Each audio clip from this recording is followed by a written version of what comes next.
सुमित्रा अपनी बकरी के लिए जंगल से घास लेकर आ रही थी। तभी पास वाले पेड़ पर एक जादुई पक्षी बैठा हुआ था। फिर उसने सुमित्रा को देखकर बोला, वाह, यह औरत कितनी मेहनती है।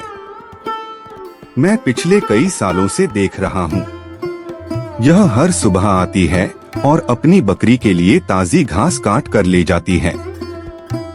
लेकिन एक बकरी भले कितना ही दूध देती होगी, इतने दूध से तो बस इनके घर की चाय ही बनती होगी।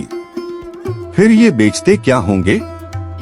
मैं एक जादुई पक्षी हूँ, क्यों ना मैं गाय बनकर इनके घर चली जाऊं।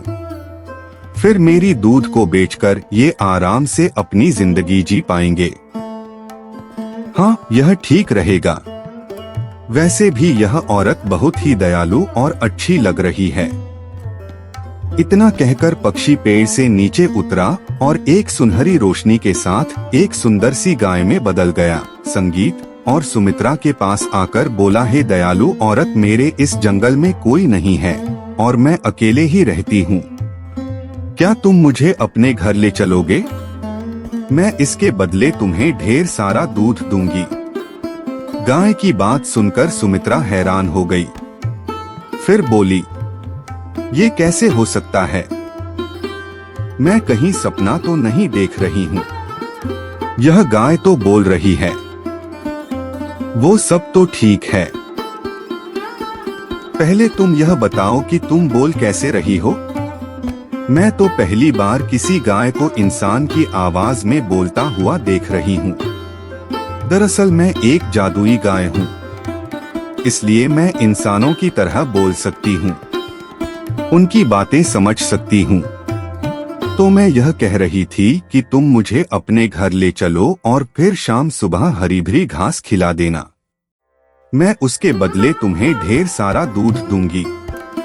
तुम उस दूध को बेचकर अपने जीवन का गुजारा आराम से कर पाओगे। वैसे भी एक बकरे से तुम्हारा क्या ही हो जाएगा।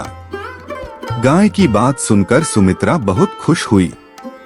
क्या जादुई गाय, तुम सच कह रही हो। अगर ऐसा हो जाए तो फिर हमारी जीवन की सारी परेशानियां खत्म हो जाएंगी।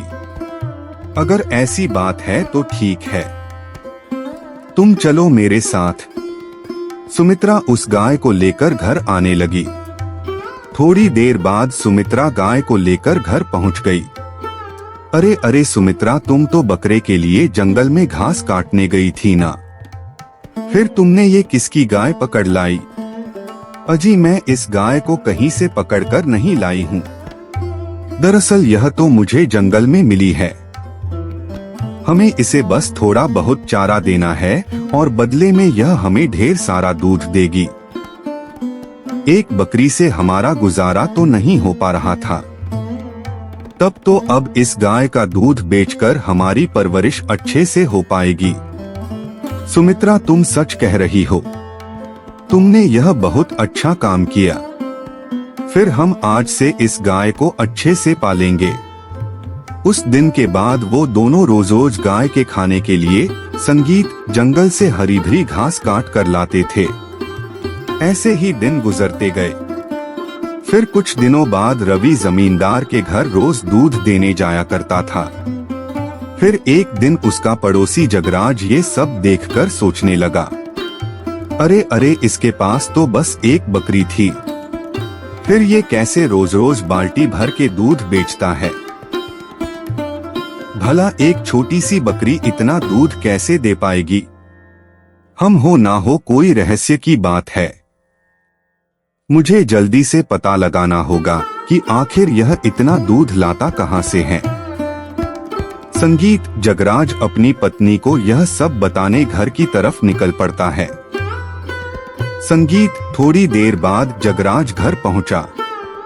संगीत, अरे अरे भाग्यवान, सुनती हो? यह बात तो तुम भी जानती हो कि हमारे पड़ोसी रवि के पास एक ही बकरी थी, फिर वो ना जाने कहां से रोज रोज बाल्टी भर के दूध बेच रहा है। हमें इस बात का जल्द से जल्द पता लगाना होगा, वरना वे जल्द ही हमसे भी अमीर हो जाएंगे। अजी, अगर ऐसी बात है